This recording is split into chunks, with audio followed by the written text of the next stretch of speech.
নমস্কার সবাইকে, কেমন আছো তোমরা সবাই? আশা করছি খুব ভালো আছো। আমার নতুন একটা ভিডিওতে অনেক অনেক স্বাগত জানিয়ে আজকের এই ভিডিওটা আমি শুরু করছি। হলুদ শাড়ি পরে সেজে গুজে একেবারেই রেডি হয়ে গেছি, কারণ আগের ভিডিওতেই তো বলে দিয়েছিলাম বান্ধবীর বিয়ে ছিল, আর বান্ধবীর বিয়ের স্ত্রীটাও তোমাদের সাথে শেয়ার করে দিয়েছি।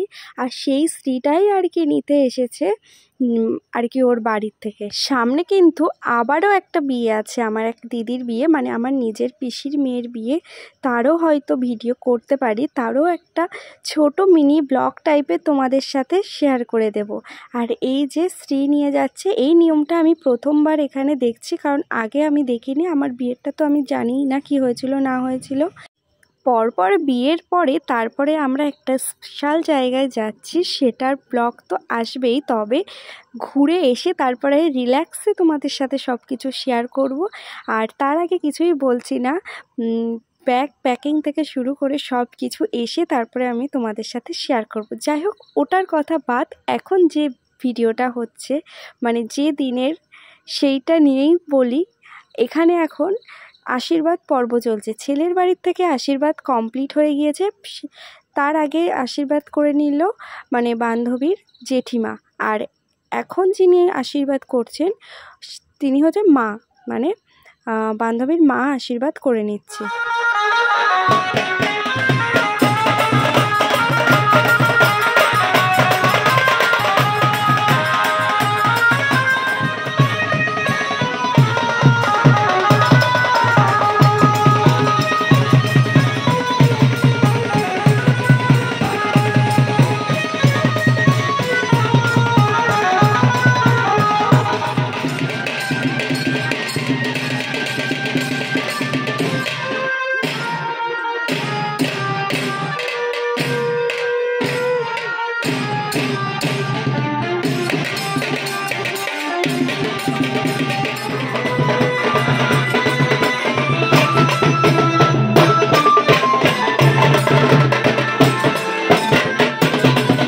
আশীর্বাদ পর্ব হয়ে যাওয়ার পরে আমরা সামান্য একটু ফটো টটো তুলে নেওয়ার পরে চলে এসেছি আবার ডিরেক্ট বাড়িতে, মানে বিয়ে বাড়িতে চলে এসেছি। এইবার গায়ে হলুদের পর্ব, মানে যে ছেলের বাড়ির গায়ে হলুদটা সবে সবে ছুঁয়ে দিতে হয়। এর আগেও একবার ছুঁয়ে নেওয়া হয়েছিল, এবার জল সয়ে আসার পরে যে হলুদটা ছোঁয়ানো হয় সেটাই আর কি। আগে জল সইতে যাওয়ার আগে ছোঁয়ানো হয়েছিল, এরপর পরের বার মানে সয়ে আসার পরে হলুদ ছোঁয়ানো হয়, তারপরে আরও একবার হলুদ ছোঁয়ানো হবে। সকালবেলা ঠান্ডা থাকলে কিন্তু প্যান্ডেলের মধ্যে, আর বেলা হলে আমরা তো জল সইতে গিয়েছিলাম, হাঁটতে হাঁটতে নাচতে নাচতেও গিয়েছিলাম, তো গরম লেগে গিয়েছিল। আর আমি চেষ্টা করেছি একদম সিম্পল একটা নিউড মেকআপ লুক করার, আর সেরকমই করেছি। আর এখানে দেখো গায়ে হলুদ হয়ে যাওয়ার পরে যে জল সইতে যাওয়ার যে জলটা ওখানে একটু ছিটিয়ে দেওয়া হলো, নিয়মটা ওখানে করে নেওয়া হলো কলাতলাতে। তারপর এখানে আবার একবার যে হলুদ ছোঁয়ার ব্যাপারটা, সেটা সবাই 5 জন বিবাহিত মানে সধবা মহিলারা আর কি ছোঁয়ানো হয়। আর এখানে আমিও ছুঁয়ে দিচ্ছিলাম, মানে আমি ওদের সব লোক একটু কম থাকাতে আর কি সবাই মিলে 5 জন কি 7 জন মতো হয়েছিল, সবাই ছুঁয়ে দিচ্ছিল। তারপর এখানে আবারও ফটো টটো তুলে তারপরে আমরা চলে গিয়েছিলাম ডিরেক্ট খাওয়া দাওয়ার ওখানে। মানে অনেকটাই বেলা হয়ে গিয়েছিল, প্রায় 3টে বেজে গিয়েছিল, বাড়ি আসতে আসতে প্রায় 4টে, মানে খাওয়া দাওয়া করে বাড়ি আসতে আসতে 4টে। আর এখানে দেখো ফটো টটো তোলার যে পর্ব সেটা হচ্ছে গায়ে হলুদের।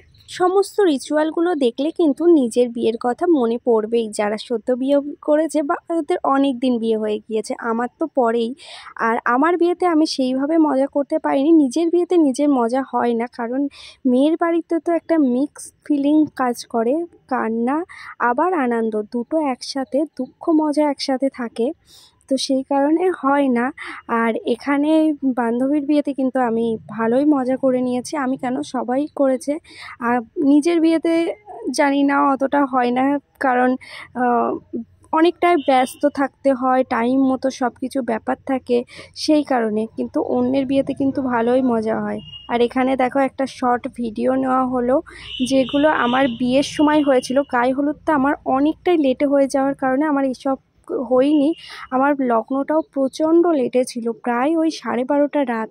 আর এর অনেক আগে রয়েছে, মানে ওই 8:30 9টার দিক থেকে ওর বিয়েটা শুরু হয়ে যায়। সব কিছু অনেক আগে আগে হয়ে গিয়েছিল।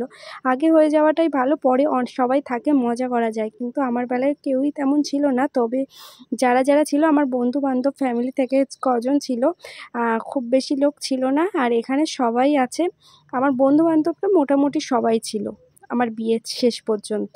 আর এখানে দেখো হাত ধরে টানাটানি করা হচ্ছে। এখানে এটা একটা পোস্ট, যেটা ক্যামেরাম্যান বলছে, যা বলছে সেটাই আর কি এখানে করা হচ্ছে।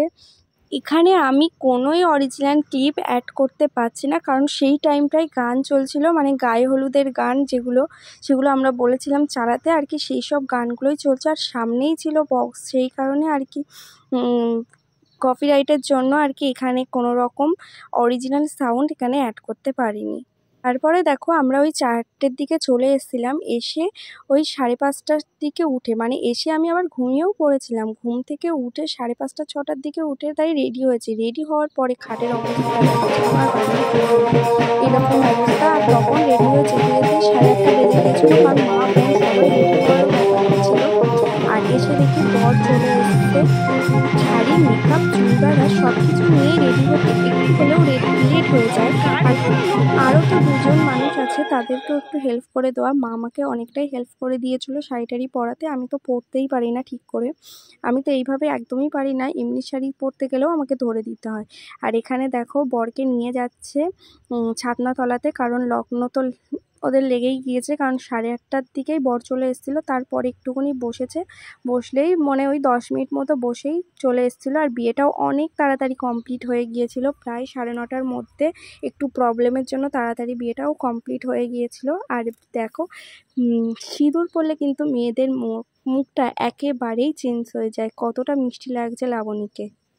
তারপরে যিনি আর কি বিয়ে দিয়েছিলেন তিনি এখানে আশীর্বাদ করছে। তারপর আমরা এখানে সবাই মিলে ডান্স করছি। ডান্সতেও তো আমি অরিজিনাল ক্লিপ দিতে পারলাম না, কারণ কপিরাইট চলে আসবে। দেখতেই পাচ্ছ সামনে বক্স আছে।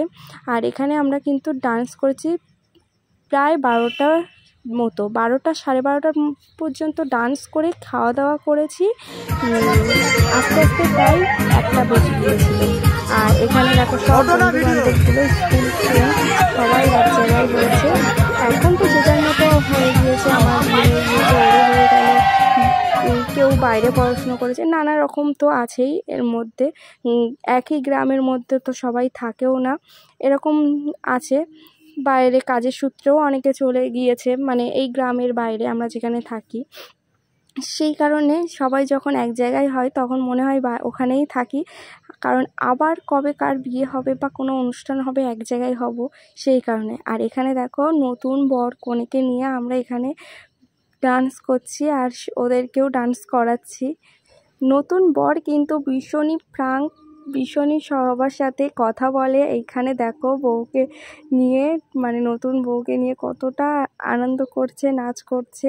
আর ভীষণ নাচ করছিল, কনের থেকে যেন বর বেশি নাচ করছিল। কনে তো একটু একটু লজ্জা পাবে, কারণ তার শ্বশুরবাড়ির লোকজন আর সবে বিয়ে হয়েছে, তারপর বাড়ি ছেড়ে যাওয়ার একটা ব্যাপার থাকে। সব কিছু নিয়ে একটা মিক্স ফিলিং হয়, নিজের মানুষকে পাওয়া আবার নিজের মানুষগুলোর কাছ থেকে চলে যাওয়া, দুটো একেবারেই সম্পূর্ণ ভিন্ন ফিলিংস। দুটো ফিলিংস একসাথে কাজ হয়, তখন ভালো লাগে না। তারপর সকাল হলেই ওই যে বাড়িটাতে সারা জীবন ধরে থাকলো 23 বছর ধরে, সেই বাড়িটাকে ছেড়ে যেতে হবে।